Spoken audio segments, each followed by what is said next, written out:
Bonjour, je suis le professeur Éloi Sobgui, agrégé des facultés de droit, expert consultant international en appui au secteur privé et réforme institutionnelle. Nous allons aujourd'hui faire une présentation sur le transit dans la zone de libre-échange continentale africaine. Il faut ici relever que la zone de libre-échange continentale est portée par un certain nombre de textes, parmi lesquels l'annexe sur le transit. Ici, les marchandises en transit doivent traverser les territoires des États parties sans paiement des droits de douane d'importation ou d'exportation. Il s'agit des marchandises en provenance d'un État partie ou à destination d'un pays membre, les marchandises en provenance d'une tierce partie et à destination d'autres tierces parties, des marchandises provenant des autres États parties à destination des pays tiers. Donc, toutefois, un État partie peut percevoir des redevances administratives et des frais équivalents aux services rendus. Et dans le cas de la zone de libre-échange continentale, les États doivent veiller à ce qu'il n'y ait aucune discrimination dans le traitement des personnes, des marchandises et des moyens de transport en provenance ou à destination des États parties. Les États doivent également s'assurer que les frais et tarifs d'utilisation de leurs installations par d'autres États parties ne soient pas moins favorables que ceux accordés à leur propre trafic. Alors, pour bénéficier du régime spécial de la zone de libre-échange continentale, le trafic en transit doit être effectué par route et assuré par un transporteur autorisé conformément au régime de la ZLECAf. Effectué par un moyen de transport approuvé par le bureau de douane de départ et doté de certificats établis sous les formes prévues par la ZLECAf.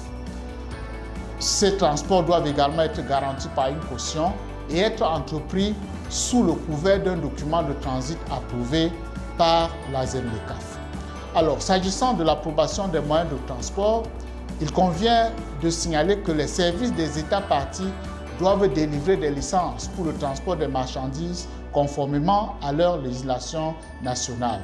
Et les moyens de transport, ensemble avec leur chargement, sont présentés au bureau de douane de départ pour inspection afin de s'assurer qu'ils sont conformes aux conditions techniques avant l'entame de toute opération de transit. Alors, s'agissant de la délivrance d'agréments de transitaires et de transporteurs, il convient ici de préciser que toute personne désirant s'engager dans les activités de transit doit avoir un agrément à cette fin délivré par les autorités compétentes de l'État partie sur le territoire duquel il est normalement résident ou établi. Et l'annexe prévoit des conditions à remplir, notamment n'avoir jamais été, durant les années précédentes, reconnu coupable d'infractions graves, n'avoir pas donné ou refusé de fournir des renseignements relatifs au transport, ainsi de suite. Alors, nous allons également voir que l'une des conditions pour cette opération, ce sont les cautions et les garanties qui doivent être présentées par les personnes qui font le transit.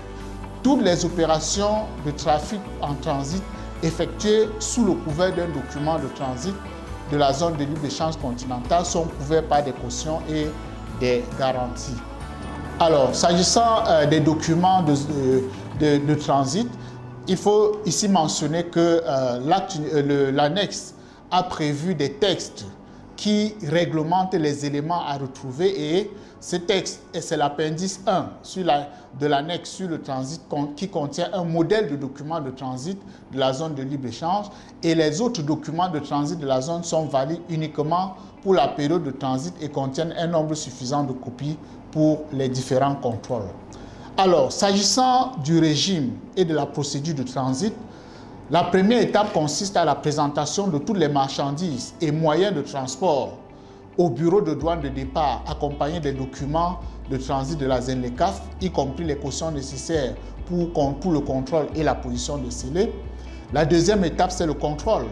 Le bureau de douane qui reçoit doit contrôler et s'il juge que le moyen à utiliser est approprié, à ce moment, il va délivrer le document qui va permettre effectivement aux transporteurs de pouvoir continuer l'opération. Tout moyen de transport utilisé pour les marchandises ne peut en même temps être utilisé pour le transport des passagers. Alors, la troisième étape, c'est la présentation au bureau de douane de passage. Le moyen de transport accompagné encore du document de transit de la ZENLECAF est présenté au bureau de douane de passage et au bureau de douane de destination pour les formalités administratives. Les bureaux de passage dans les États parties respectent les scellés apposés par les autorités douanières des États parties. Cependant, elles peuvent additionnellement apposer leurs propres scellés et l'administration douanière peut, si elle le juge nécessaire, exiger que le moyen de transport soit escorté à travers le territoire de l'État parti aux frais du transitaire. Il peut également exiger que le contrôle du moyen de transport et de son chargement soit effectué lors de son passage sur l'État parti. La quatrième étape est l'arrivée au bureau de douane de destination. Le document de transit de la ZENLECAF est apuré sans délai. Alors, le législateur a également prévu des dispositions pour les cas de force majeure. Et ainsi, en cas d'accident ou de danger imminent nécessitant le déchargement immédiat de l'ensemble ou d'une partie de la marchandise, un transporteur peut, de sa propre initiative, prendre des mesures nécessaires pour assurer la sécurité des marchandises transportées ou du moyen de transport dans lequel elles sont transportées, informer aussitôt que possible le bureau de douane de départ, prendre des dispositions pour transférer les marchandises sur d'autres moyens de transport en présence de l'administration douanière concernée qui endosse le document de la ZENLECAF. Lorsque l'administration douanière est convaincue que les marchandises couvertes par un document de transit ont été détruites suite à un cas de force majeure, une exemption de paiement de droits est accordée. Mais il convient de relever ici qu'en cas de force majeure, l'annexe sur les règles d'origine prévoit les règles applicables essentiellement dans les rapports entre le transporteur et l'administration douanière. Il convient également de noter que la marchandise qui est transportée appartient à un propriétaire et lorsqu'en cas de force majeure, la loi et plus précisément l'acte uniforme sur le transport terrestre des marchandises par route permet aux transporteurs de prendre des mesures appropriées et d'en informer le propriétaire ou le destinataire de la marchandise. Nous aurons dans des vidéos à venir la possibilité de vous donner d'amples explications sur le régime du transport des marchandises par route. Donc, ceci dit, l'économie du régime de transit dans la zone dans la zone de libre-échange continentale africaine est ainsi présentée. Nous restons à votre disposition pour les questions éventuelles. Je vous remercie.